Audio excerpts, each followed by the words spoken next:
Hello everyone. तो आज आम +3 second semester political science honours major paper 4 रे 100 मार्क क्वेश्चन एंड आंसर आम डिस्कस करवा जहाँकि आपन को एग्जाम रे बहुत हेल्प करिवो। वीडियो को स्किप न करी शेष पर्यंत देखंतु एवं मो डिस्क्रिप्शन रे मोर व्हाट्सएप ग्रुप रो लिंक अछि सेते आपन क्लिक करके ग्रुप रे जॉइन हो जांतु जहाँ फल आपन माने पीडीएफ टी पाई परिबे एवं आउ मध्य मेजर पेपर 4 और 3 रो प्लेलिस्ट लिंक अच्छी वीडियो गुड़ी देखि नियंतु। तबे आसंतु प्रथम आम अकॉर्डिंग योर सिलेबस अनुसार प्रथम आम 10टी शॉर्ट क्वेश्चन एवं 2 मार्किया 9टी 5 मार्किया 8टी एवं 8 मार्किया 4टी एपरि आम 100 मार्क क्वेश्चन डिस्कस करिया अकॉर्डिंग योर एनईपी सिलेबस अनुसार। तो वीडियो को स्किप न करी शेष पर्यंत देखंतु। एबे आसंतु प्रथम आम शॉर्ट क्वेश्चन डिस्कस करिया। प्रथम क्वेश्चन कोन आछि ना एक प्रभुत्ववादी शासन व्यवस्था रे जनसाधारणकर कि प्रकार रूप रही था। एटा होछि संकुचित रूप रही था। प्रभुत्ववादी शासन व्यवस्था रे सरकार का माध्यम रे जनमत को दमन करथांदी। एटा होछि क्षमता माध्यम रे। प्रभुत्ववाद कहार परिपंथी अटे एटा होछि गणतंत्र परिपंथी अटे। नेक्स्ट क्वेश्चन जिबा व्यवस्थापिका साधारणतः केउ कार्य करिथाय। एटा होछि आईन प्रणयन करिथाय। व्यवस्थापिका कोन करे से केवल आईन प्रणयन करिथाय। नेक्स्ट क्वेश्चन केउ देश को संसदीय व्यवस्थार जननी कुहा जाय ना इंग्लैंड को। नेक्स्ट क्वेश्चन केउ देश रे कार्यपालिका व्यवस्थापिका नियंत्रित करिथाय। एटा होछि राष्ट्रपति प्रधान शासनतंत्र।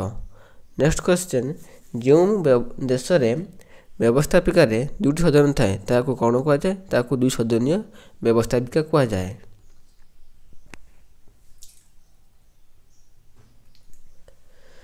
नेक्स्ट क्वेश्चन किए कहिथिले संविधान एक प्रकार धारणा जहाँकि केतोटी नीति बा शृंखलित प्रणाली रे समाहार यह सरकार प्रत्येक कार्य को नियंत्रित करिथाय। एकता फ्रेडरिक कहिथिले। नेक्स्ट क्वेश्चन प्रथमे केउ देश रे संविधान आधारित शासनतंत्र कार्य करता है। एटा होछि इंग्लैंड रे। नेक्स्ट क्वेश्चन एक गणतंत्र राष्ट्र रे संविधानवादर मूल लक्ष्य कोन। एटा होछि सरकार कार्य को नियंत्रण करिबा। आपनकर सिलेबस अनुसार एवं एग्जाम पैटर्न अनुसार एमसीक्यू 10टी आसीबो मु किंतु 15टी एमसीक्यू कहि दोछि। ओके नेक्स्ट क्वेश्चन कोन आछी ना एक प्रभुत्ववादी राष्ट्र रे संविधान रो परिभाषा कोन ना क्षमता विकेंद्रीकरण। नेक्स्ट क्वेश्चन जिबा जो प्रक्रिया द्वारा नागरिक माने राजनैतिक अधिकार साब्यस्त करी प्रतिनिधि मान को बाछिथांती ताकू कोन कुहा जाय ताकू निर्वाचन कुहा जाय। नेक्स्ट क्वेश्चन जो व्यवस्था जनसाधारण प्रत्येक भाव में मतदान करी जनप्रतिनिधि बाछंती याको कि प्रकार निर्वाचन कुहा जाय याको प्रत्यक्ष निर्वाचन कुहा जाय। नेक्स्ट क्वेश्चन जो निर्वाचन व्यवस्था रे मतदाता मानकर मतदान मूल्य जनसंख्या अनुपात अनुसार निर्धारित करा जाय थाए याको कि प्रकार निर्वाचन कुहा जाय याको आनुपातिक हार निर्वाचन कुहा जाय। एटा आपन थिला शॉर्ट क्वेश्चन।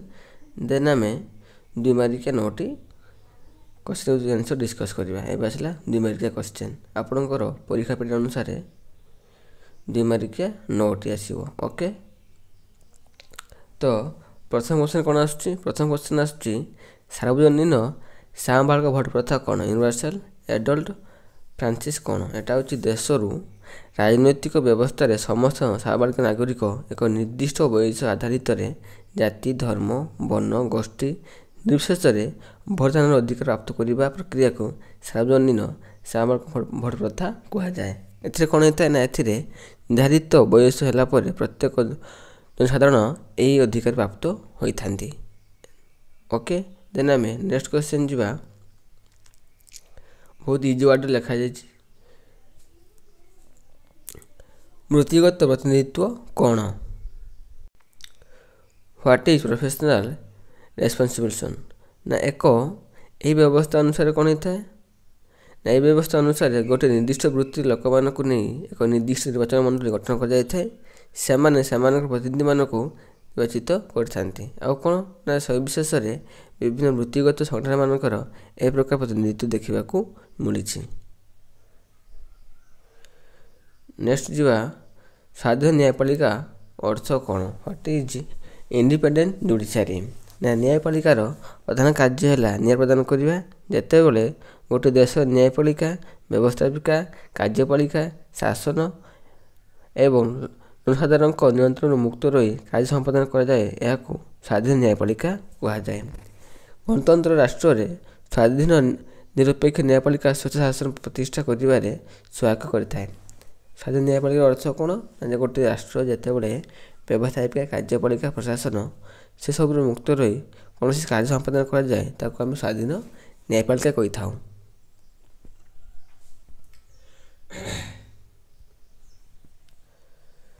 ନେକ୍ସଟ କ୍ୱେଶ୍ଚନ୍ କ'ଣ ଆସୁଛି ନା ଚାପ ଗୋଷ୍ଠୀ କ'ଣ? What is pressure group? ନା କୌଣସି ଜନସଂଗଠନ ସାମୂହିକ ସ୍ୱାର୍ଥ ସାଧନ ପାଇଁ ନୀତି ନିର୍ଦ୍ଧାରିତକୁ ପ୍ରଭାବିତ କରନ୍ତି ବା ଚାପ ପ୍ରୟୋଗ କରି ତାହାକୁ ଚାପ ଗୋଷ୍ଠୀ କୁହାଯାଏ। କୌଣସି ଲୋକେ ସଂଗଠିତ ହୋଇକି ନିଜ ସ୍ୱାର୍ଥକୁ ସାଧନ କରିବା ପାଇଁ ନିଜ ମତ ରଖନ୍ତି ଏବଂ ଚାପ ପ୍ରୟୋଗ କରନ୍ତି, ତାକୁ ଆମେ ଚାପ ଗୋଷ୍ଠୀ ବୋଲି କହିଥାଉ।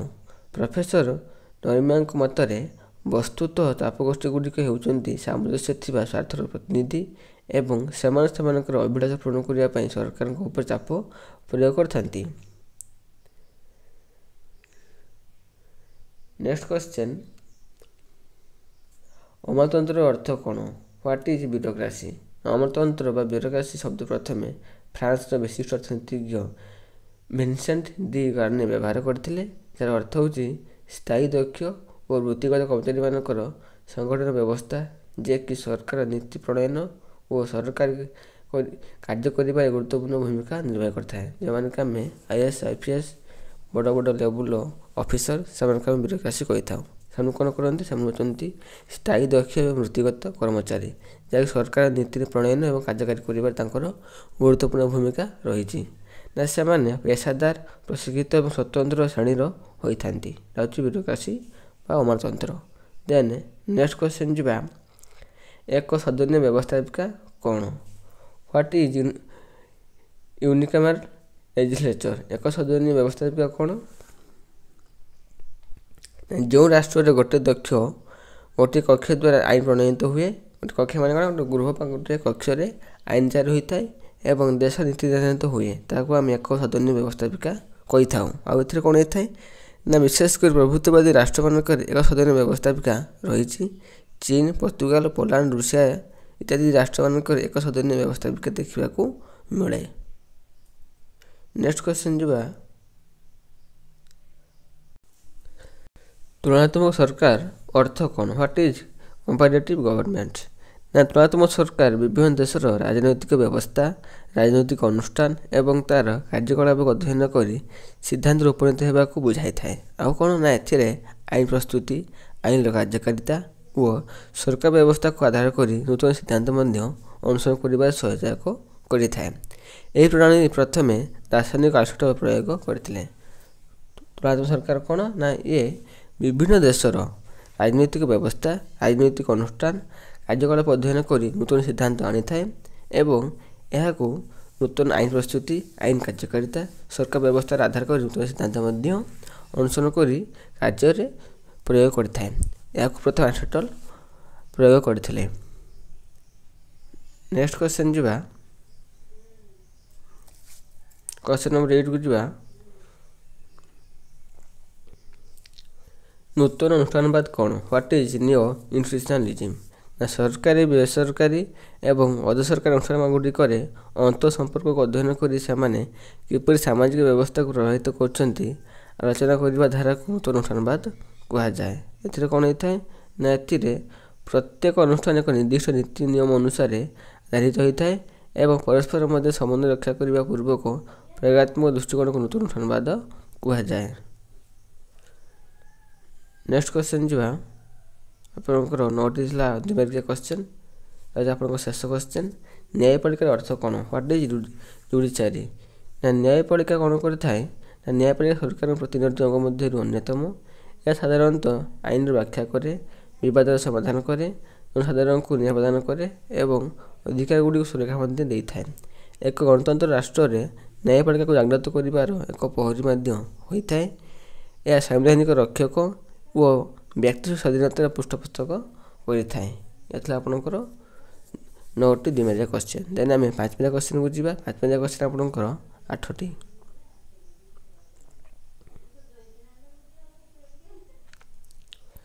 5ଟି ଆପଣଙ୍କର 8 ମାର୍କିଆ, ଆପଣଙ୍କ 32 ମାର୍କର କ୍ୱେଶ୍ଚିନ୍ ଆସିବ।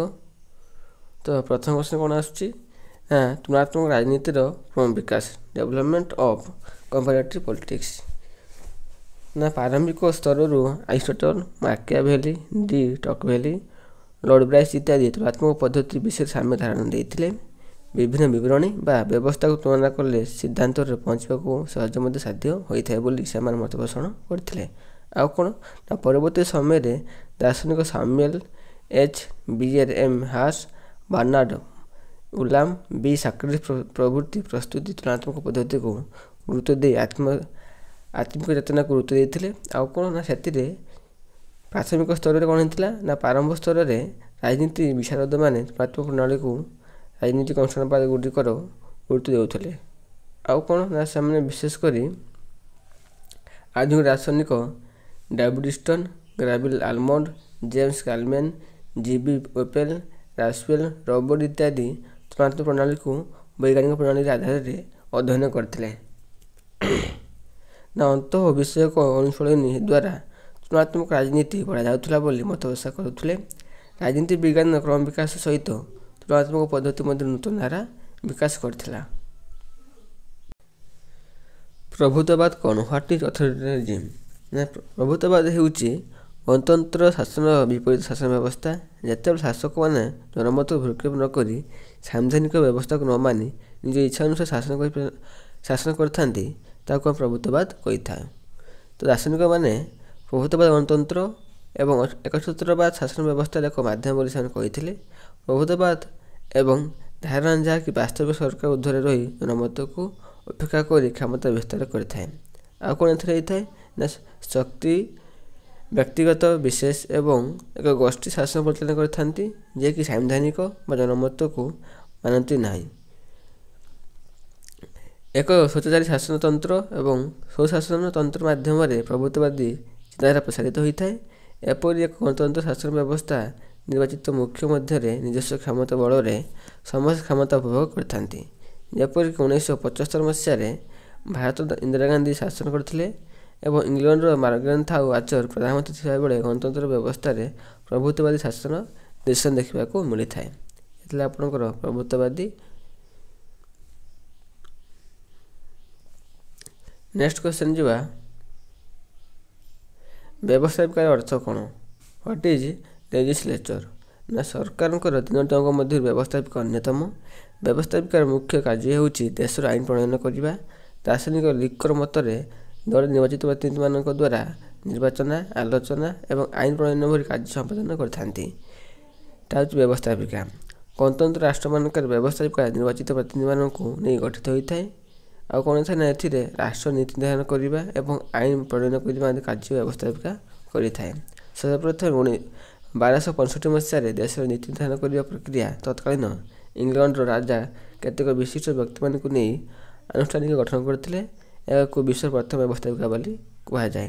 ଆଉ ଏଥିରେ କ'ଣ ହେଇଥିଲା ନା ଏଥିରେ ସଂସଦକୁ ସେଠାରେ ବ୍ୟବସ୍ଥାପିକା ସଭା କୁହାଯାଇଥିଲା। କେତେକ ଦେଶରେ 2 ସଦନ ବ୍ୟବସ୍ଥାପିକା ଗଠିତ ହୋଇଥିଲା ବେଳେ କେତେକ ଦେଶରେ 1 ସଦନ ବ୍ୟବସ୍ଥାପିକା ଗଠିତ ଥିଲା। ଆଉ କ'ଣ ନା ଆମେରିକା, ଇଂଲଣ୍ଡ, ଭାରତ ଭଳି ଦେଶମାନଙ୍କର 2 ସଦନୀୟ ବ୍ୟବସ୍ଥାପିକା ଥିଲାବେଳେ ଚୀନ, ପୋଲାଣ୍ଡ, ହଙ୍ଗେରୀ, ପର୍ତ୍ତୁଗାଲ, ଇସ୍ରାଏଲ ଇତ୍ୟାଦି ରାଷ୍ଟ୍ରମାନଙ୍କରେ 1 ସଦନୀୟ ବ୍ୟବସ୍ଥାପିକା କାର୍ଯ୍ୟ କରୁଛି। ଦେନ୍ ଆମେ ନେକ୍ସଟ କ୍ୱେଶ୍ଚନ୍ ଯିବା, ପ୍ରଭୁତ୍ୱବାଦୀ ଶାସନ ବ୍ୟବସ୍ଥାର ବ୍ୟବସ୍ଥାପିକାର ଭୂମିକା କ'ଣ? What is the role of legislature in an authoritarian government? ନା ତାର ପ୍ରଥମ ପଏଣ୍ଟ କ'ଣ ଆସୁଛି ନା ଏକ ପ୍ରଭୁତ୍ୱବାଦୀ ଶାସନ ବ୍ୟବସ୍ଥାରେ କ୍ଷମତା ପୃଥକୀକରଣ ନୀତି କାର୍ଯ୍ୟକାରୀ କରିଥାଏ ଏବଂ ବ୍ୟବସ୍ଥାପିକା ସଭା ସର୍ବୋଚ୍ଚ କ୍ଷମତାଧାରୀ ଶାସନ ବ୍ୟବସ୍ଥାର ଅଧୀନସ୍ଥ ହୋଇଥାଏ। ସର୍ବୋଚ୍ଚ ଶାସନକର୍ତ୍ତା ନିର୍ଦ୍ଦେଶ ଅନୁସାରେ ବ୍ୟବସ୍ଥାପିକା କାର୍ଯ୍ୟ କରିଥାନ୍ତି। ଦ୍ୱିତୀୟ ପଏଣ୍ଟ କ'ଣ ଆସୁଛି ନା ପ୍ରଭୁତ୍ୱବାଦୀ ଶାସନ ବ୍ୟବସ୍ଥାରେ ଶାସନକର୍ତ୍ତାମାନଙ୍କର ନିର୍ଦ୍ଦେଶରେ ବ୍ୟବସ୍ଥାପିକା କାର୍ଯ୍ୟ କରେ। ଆଇନ ପ୍ରଣୟନ କ୍ଷେତ୍ରରେ କାର୍ଯ୍ୟପାଳିକା ନିର୍ଦ୍ଦେଶକୁ ବ୍ୟବସ୍ଥାପିକା ମାନିବାକୁ ବାଧ୍ୟ ହୋଇଥାନ୍ତି। ତ ତୃତୀୟ ପଏଣ୍ଟ କ'ଣ ଆସୁଛି ନା ପ୍ରଭୁତ୍ୱବାଦୀ ଶାସନ ବ୍ୟବସ୍ଥାରେ କୌଣସି ବିରୋଧୀ ଦଳ ନଥାନ୍ତି। ନେକ୍ସଟ ପଏଣ୍ଟ ପ୍ରଭୁତ୍ୱବାଦୀ ଶାସନ ବ୍ୟବସ୍ଥାରେ ବ୍ୟବସ୍ଥାପିକା ଜନମତ ପାଖରେ ଉତ୍ତରଦାୟୀ ରହିନଥାନ୍ତି, କାରଣ ଏହି ପ୍ରକାର ଶାସନ ବ୍ୟବସ୍ଥା ଜନମତକୁ ଭ୍ରୂକ୍ଷେପ କରିଥାଏ ବା ଉପେକ୍ଷା କରିନଥାଏ।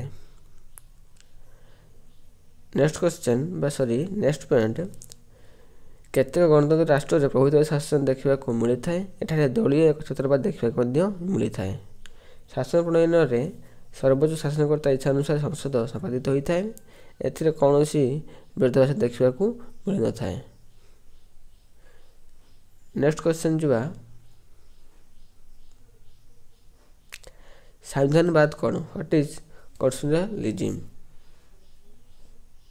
ସମ୍ବିଧାନବାଦ ହେଉଛି ସାଧାରଣତଃ ଏକ ପ୍ରକାର ତତ୍ତ୍ୱ ବା ଶାସନ ନୀତି ଯାହାକୁ ଆଧାର କରି ସରକାର ପ୍ରଭୁତ୍ୱକୁ ସୀମିତ ରଖିଥାନ୍ତି ଏବଂ ସରକାର ପରିଚାଳନା ମଧ୍ୟ କାର୍ଯ୍ୟ ମାର୍ଗଦର୍ଶନ କରିଥାଏ। ଅନ୍ୟ ଅର୍ଥରେ ସମ୍ବିଧାନବାଦ ଏକ ଧାରଣା ଏବଂ ଆଇନର ଉତ୍ସ ଯାହାକି ସରକାର ପରିଚାଳନାର ବିନିଯୋଗ ହୋଇଥାଏ। ସାଧାରଣତଃ ସମ୍ବିଧାନବାଦର ମୂଳ ଲକ୍ଷ୍ୟ ହେଉଛି କ'ଣ ନା ସରକାରଙ୍କ ସ୍ୱେଚ୍ଛାଚାରୀ ନୀତିକୁ ପ୍ରତିରୋଧ କରିବା ଏବଂ ରାଷ୍ଟ୍ର ଶାସନ କ୍ଷେତ୍ରରେ ଗତିଶୀଳତା ସୃଷ୍ଟି କରିଥାଏ। ବିଶେଷ କରି ଏକ ଗଣତାନ୍ତ୍ରିକ ରାଷ୍ଟ୍ରରେ ସମ୍ବିଧାନବାଦର ଉପଦେୟତା ରହିଥାଏ। ପ୍ରାୟ ପ୍ରତ୍ୟେକ ରାଷ୍ଟ୍ରରେ ସମ୍ବିଧାନ ନୀତିକୁ ଆଧାର କରି ଶାସନ ନୀତି ପରିଚାଳନା କରାଯାଏ। ପ୍ରଭୁତ୍ୱବାଦୀ ରାଷ୍ଟ୍ରରେ ସାମ୍ବିଧାନିକ ରହିଥାଏ କିନ୍ତୁ ଏହାର ମୂଲ୍ୟବୋଧ ଅନୁସରଣ କରାଯାଏ ନାହିଁ। ଆଉ ଏଥିରେ କ'ଣ ଅଛି ନା ଏଥିରେ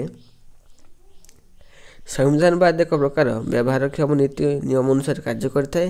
ଯାହାର ମୂଳ ଉଦ୍ଦେଶ୍ୟ ହେଉଛି ଦେଶର ସର୍ବୋଚ୍ଚ କ୍ଷମତାକୁ ଅପବ୍ୟବହାରକୁ ସୀମିତ କରିବା ଏବଂ ଉତ୍ତରଦାୟୀ ଶାସନ ପ୍ରତିଷ୍ଠା କରିବାରେ ସକ୍ଷମ ହୋଇଥାଏ। ନେକ୍ସଟ କ୍ୱେଶ୍ଚନ୍ ଯିବା, ନ୍ୟାୟପାଳିକାର କାର୍ଯ୍ୟ କ'ଣ? ନ୍ୟାୟପାଳିକାର କାର୍ଯ୍ୟ କ'ଣ? ନ୍ୟାୟପାଳିକା ସରକାରଙ୍କ ଏକ ଗୁରୁତ୍ୱପୂର୍ଣ୍ଣ ଅଙ୍ଗ ଭାବରେ କାର୍ଯ୍ୟ କରିଥାଏ। ସରକାରଙ୍କ ଉତ୍କୃଷ୍ଟତା, ନ୍ୟାୟପାଳିକାର ଦକ୍ଷତା ତଥା ନ୍ୟାୟପାଳିକା ଜନସାଧାରଣଙ୍କୁ ନ୍ୟାୟ ପ୍ରଦାନ କରିବାରେ ପୂର୍ବକ ସମସ୍ତ ମୌଳିକ ଅଧିକାରଗୁଡ଼ିକ ସୁରକ୍ଷା ଦେଇଥାଏ। ସେଗୁଡ଼ିକ କ'ଣ ନା ପ୍ରଥମତଃ ସମାଜରେ ଉପୁଜୁଥିବା ବିବାଦକୁ ସମାଧାନ କରିବା। ଆଉ କ'ଣ ନା ନ୍ୟାୟପାଳିକା ସମ୍ବିଧାନ ସୁରକ୍ଷା ଦେବା ସହିତ ଆଇନ ତର୍ଜମା କରିଥାଏ। ନ୍ୟାୟପାଳିକା ନିମ୍ନ ଅଦାଲତମାନଙ୍କ ଠାରୁ ଆବେଦନ ଗ୍ରହଣ କରି ନିରପେକ୍ଷ ନ୍ୟାୟ ପ୍ରଦାନ କରିଥାଏ। ନ୍ୟାୟପାଳିକା ମଧ୍ୟ ସରକାରଙ୍କ ଉପଦେଷ୍ଟା ଭାବରେ କାର୍ଯ୍ୟ କରିଥାଏ। ନ୍ୟାୟପାଳିକା ମଧ୍ୟ ବ୍ୟବସ୍ଥାପିକା ଏବଂ କାର୍ଯ୍ୟପାଳିକା ମାଧ୍ୟମରେ ସମନ୍ୱୟ ରକ୍ଷା କରିବାରେ ଗୁରୁତ୍ୱପୂର୍ଣ୍ଣ କାର୍ଯ୍ୟ ବହନ କରିଥାଏ। ଆଧୁନିକ ଜନମୁଖ ରାଷ୍ଟ୍ରରେ ନ୍ୟାୟପାଳିକା ସମାଜରେ ସାମୂହିକ ଉନ୍ନତି ପାଇଁ ସାମାଜିକ ସୁରକ୍ଷା ଏବଂ ସାମାଜିକ ମଙ୍ଗଳ ମଧ୍ୟ କାର୍ଯ୍ୟ ସମ୍ପାଦନ କରିଥାଏ। ନେକ୍ସଟ କ୍ୱେଶ୍ଚନ୍ ଯିବା, ପରୋକ୍ଷ ନିର୍ବାଚନର ସୁଗୁଣ ଓ ଦୁର୍ଗୁଣ, merits and demerits of indirect election. ପରୋକ୍ଷ ନିର୍ବାଚନର ସୁଗୁଣ ଏବଂ ଦୁର୍ଗୁଣ। ନା ଯେଉଁ ନିର୍ବାଚନ ପ୍ରଣାଳୀରେ ଲୋକମାନେ ସିଧାସଳଖ ମତଦାନ ନକରି ଯେଉଁ ନିର୍ବାଚନ ସଂସ୍ଥା ଦ୍ୱାରା ପରୋକ୍ଷରେ ଅଂଶଗ୍ରହଣ କରନ୍ତି ତାକୁ ଏକ ନିର୍ବାଚିତ ସଂସ୍ଥା ଦ୍ୱାରା ପରୋକ୍ଷରେ ଅଂଶଗ୍ରହଣ କରନ୍ତି ତାକୁ ଆମେ ପରୋକ୍ଷ ନିର୍ବାଚନ କହିଥାଉ। ଯେପରିକି ଆମେ MLA ଏବଂ MP କୁ ପ୍ରତ୍ୟେକ ଭୋଟ ଦେଲେ ଏମାନେ ଯାଇକି ପ୍ରଧାନମନ୍ତ୍ରୀ ଏବଂ ରାଷ୍ଟ୍ରପତି ପ୍ରେସିଡେଣ୍ଟକୁ କଲେ, ଏଟା ହେଉଛି ପରୋକ୍ଷ ନିର୍ବାଚନ। ଓକେ, ନା ପ୍ରାଥମିକ ସ୍ତରରେ କ'ଣ ହେଇଥାଏ ନା ଲୋକମାନେ କେତେକ ପ୍ରତିନିଧି ବାଛିଥାନ୍ତି ଏବଂ ପରବର୍ତ୍ତୀ ସମୟରେ ସମ୍ପୃକ୍ତ ପ୍ରତିନିଧିମାନେ ପ୍ରକୃତ ପ୍ରତିନିଧିମାନଙ୍କୁ ଭୋଟ ଦେଇ ନିର୍ବାଚିତ କରିଥାନ୍ତି। ଏହାକୁ ଆମେ ପରୋକ୍ଷ ନିର୍ବାଚନ କହିଥାଉ, ଯେଉଁଟା ମୁଁ ବୁଝେଇଲି। ଆମେରିକା ରାଷ୍ଟ୍ରପତି, ଭାରତର ରାଷ୍ଟ୍ରପତି ଏବଂ ଭାରତର ରାଜ୍ୟସଭା ସଭ୍ୟମାନେ ମଧ୍ୟ ପରୋକ୍ଷ ନିର୍ବାଚିତ ହୋଇଥାନ୍ତି। ଓକେ, ଆସୁଛି କ'ଣ ପ୍ରଥମ ନା ପରୋକ୍ଷ ନିର୍ବାଚନର ସୁଗୁଣ। ତା ପରୋକ୍ଷ ନିର୍ବାଚନରେ ଯୋଗ୍ୟ ବ୍ୟକ୍ତିମାନେ ଅଂଶଗ୍ରହଣ କରିବା ପାଇଁ ସୁଯୋଗ ପାଇଥାନ୍ତି। ପଏଣ୍ଟକୁ ଆପଣ ଟିକେ ପଢ଼ି ନିଅନ୍ତୁ କାହିଁକିନା ଭିଡ଼ିଓଟି ବହୁତ ଲଙ୍ଗ୍ ହେଇଯିବ। ଓକେ, ଏଇଟା ପଢ଼ି ନିଅନ୍ତୁ ଆପଣମାନେ। ତ ନେକ୍ସଟ କ୍ୱେଶ୍ଚନ୍ ଯିବା, ବିରୋଧୀ ଦଳର ଭୂମିକା କ'ଣ? ଭିଡ଼ିଓଟିକୁ ଷ୍ଟପ୍ କରି ପଢ଼ି ନିଅନ୍ତୁ। ତ ରୋଲ୍ ଅଫ୍ ଅପୋଜିସନ୍ ପାର୍ଟି, ତ ଏଥିରେ ଭୂମିକା କ'ଣ ରହିଛି ନା ସାଧାରଣତଃ ଗଣତନ୍ତ୍ର ବ୍ୟବସ୍ଥାରେ ଦଳୀୟ ବ୍ୟବସ୍ଥା ଲୋକମାନଙ୍କୁ ବିକଳ୍ପ ଦଳ ବାଛିବାର ସୁଯୋଗ ଦେଇଥାନ୍ତି। ସଂସଦୀୟ ଗଣତନ୍ତ୍ର ବ୍ୟବସ୍ଥାରେ ବିରୋଧୀ ଦଳକୁ ବିଶେଷ କରି ଗୁରୁତ୍ୱ ମଧ୍ୟ ଦିଆଯାଇଥାଏ। ବିରୋଧୀ ଦଳ ସରକାରଙ୍କୁ ଠିକ୍ ବାଟରେ ପରିଚାଳନା କରିବା ପାଇଁ ପ୍ରେରଣା ମଧ୍ୟ ଦେଇଥାନ୍ତି। ବିରୋଧୀ ଦଳ ବିକଳ୍ପ ସରକାର ଯୋଗାଇ ଦେବାକୁ ପ୍ରସ୍ତୁତ ହୋଇଥାନ୍ତି। ଅନ୍ୟ ଅର୍ଥରେ ବିରୋଧୀ ଦଳମାନଙ୍କୁ ଅପେକ୍ଷାରତ ସରକାର ବା ଛାୟା ସରକାର ନାମରେ ମଧ୍ୟ ଅଭିହିତ କରାଯାଇଥାଏ। ସରକାରଙ୍କର ଦୋଷ ଦୁର୍ବଳତାକୁ ବିରୋଧୀ ଦଳମାନେ ସମାଲୋଚନା କରିଥାନ୍ତି। ଏହା ଫଳରେ ସରକାର ଦୁର୍ନୀତି ଓ ସ୍ୱୈଚ୍ଛାଚାରୀ ଶାସନତନ୍ତ୍ରରେ ନିୟନ୍ତ୍ରିତ କରିଥାନ୍ତି। ଗଠନମୂଳକ ସମାଲୋଚନା ଦ୍ୱାରା ସରକାରଙ୍କୁ ଭୁଲ ବାଟରୁ ଠିକ୍ ବାଟକୁ ଆଣିବାରେ ମଧ୍ୟ ବିରୋଧୀଙ୍କର କର୍ତ୍ତବ୍ୟ ହୋଇଥାଏ। ଆଉ କ'ଣ ନା ଦେଶର ଆଇନ ପ୍ରଣୟନ କ୍ଷେତ୍ରରେ ବିରୋଧୀ ଦଳମାନଙ୍କର ଭୂମିକା ଗୁରୁତ୍ୱପୂର୍ଣ୍ଣ ରହିଛି। ବ୍ୟବସ୍ଥାପିକା ସଭାରେ ଯେକୌଣସି ଆଇନ ପ୍ରଣୟନ ସମୟରେ ବିରୋଧୀ ଦଳ ସମାଲୋଚନା ଭାଗ ନେଇ ସୁନିଶ୍ଚିତ ମତଦାନ ମଧ୍ୟ କରିଥାନ୍ତି। ବିରୋଧୀ ଦଳ ଜନମତକୁ ଜାଗ୍ରତ କରିବା ପ୍ରୟାସ କରିଥାନ୍ତି। କୌଣସି ରାଷ୍ଟ୍ର ବିରୋଧୀ ବା ଜନ ବିରୋଧୀ ନୀତି ବିରୁଦ୍ଧରେ ସେମାନେ ମତାମତ ଜାଗ୍ରତ କରିଥାନ୍ତି। ବିରୋଧୀ ଦଳ ମଧ୍ୟ ଜାତୀୟ ସ୍ୱାର୍ଥ ସାଧନ କରିବା ପାଇଁ ରକ୍ଷା କରିଥାନ୍ତି। ଆଉ କ'ଣ ନା ଗଣତନ୍ତ୍ର ସଫଳ ଦାୟିତ୍ୱ ସମ୍ପନ୍ନ ବିରୋଧୀ ଦଳମାନଙ୍କର ଉପରେ ନିର୍ଭରଶୀଳ ହୋଇଥାଏ। ନେକ୍ସଟ ପଏଣ୍ଟ କ'ଣ ଆସୁଛି ନା ନିର୍ବାଚିତ ସରକାର ପତନ ଘଟିଲେ ବିରୋଧୀ ଦଳ ଭୂମିକା ଗୁରୁତ୍ୱପୂର୍ଣ୍ଣ କରିଥାଏ। ଅନାସ୍ଥା ପ୍ରସ୍ତାବ ବଳରେ ସରକାର ଭାଙ୍ଗିଗଲେ ବିରୋଧୀ ଦଳମାନଙ୍କ ସରକାର ଗଠନ କରିବା ପାଇଁ ଆହ୍ୱାନ କରାଯାଇଥାଏ। ଓକେ, ଦେନ୍ ଆମେ ଲଙ୍ଗ କ୍ୱେଶ୍ଚନକୁ ଆସିବା। ତ ଲଙ୍ଗ କ୍ୱେଶ୍ଚନ ପ୍ରଥମ କ୍ୱେଶ୍ଚନ କ'ଣ ଆସୁଛି ନା ନିର୍ବାଚନର ଅର୍ଥ କ'ଣ, ଏହା ପ୍ରକାର ଭେଦ ଆଲୋଚନା କର। What is election, discuss several kind of election. ତ ଲଙ୍ଗ କ୍ୱେଶ୍ଚନ ଗୁଡ଼ିକ କହିଲେ ବହୁତ ଟାଇମ୍ ଯିବ, ତେଣୁ ଭିଡ଼ିଓ ଗୁଡ଼ିକ ମୁଁ ଧୀରେ ଧୀରେ ସ୍କିପ୍ କରି ଯାଉଛି। ଆପଣମାନେ ଭିଡ଼ିଓଟିକୁ ବନ୍ଦ କରିକି ପଢ଼ି ନିଅନ୍ତୁ।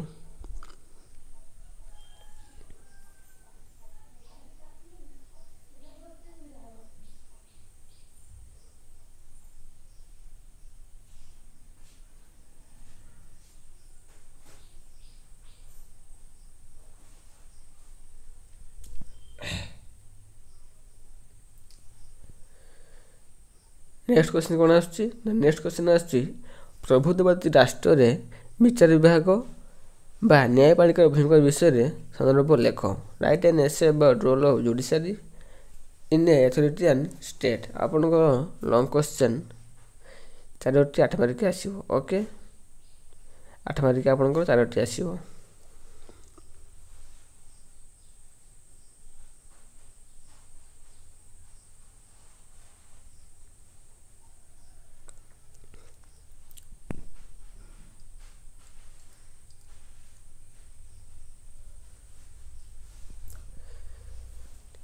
ତିନି ନମ୍ବର କ୍ୱେଶ୍ଚନ ଆସୁଛି ଗଣତନ୍ତ୍ର ବ୍ୟବସ୍ଥାରେ ଅମଲାତନ୍ତ୍ରର କାର୍ଯ୍ୟାବଳୀ ଗୁଡ଼ିକ ସନ୍ଦର୍ଭରେ ଲେଖ। Write an essay about the function of bureaucracy in a democracy ସେଟଅପ୍ରେ।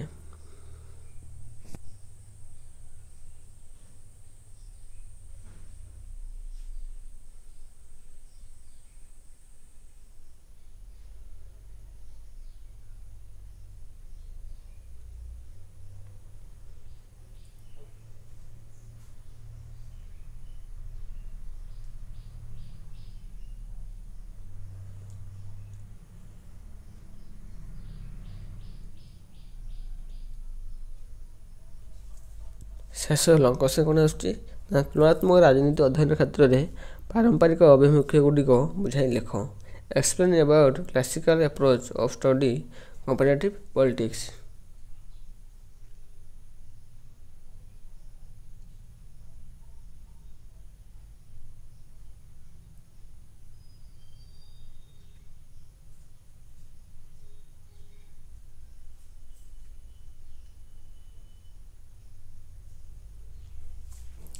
ଏଥିଲା ଆପଣଙ୍କର ଆକର୍ଡିଂ ଇୟର ଏକ୍ଜାମ୍ ପ୍ୟାଟର୍ନ ଅନୁସାରେ 100 ମାର୍କର କ୍ୱେଶ୍ଚନ୍ ୱିଥ୍ ଆନ୍ସର୍ ମୁଁ ଡିସ୍କସ୍ କଲି।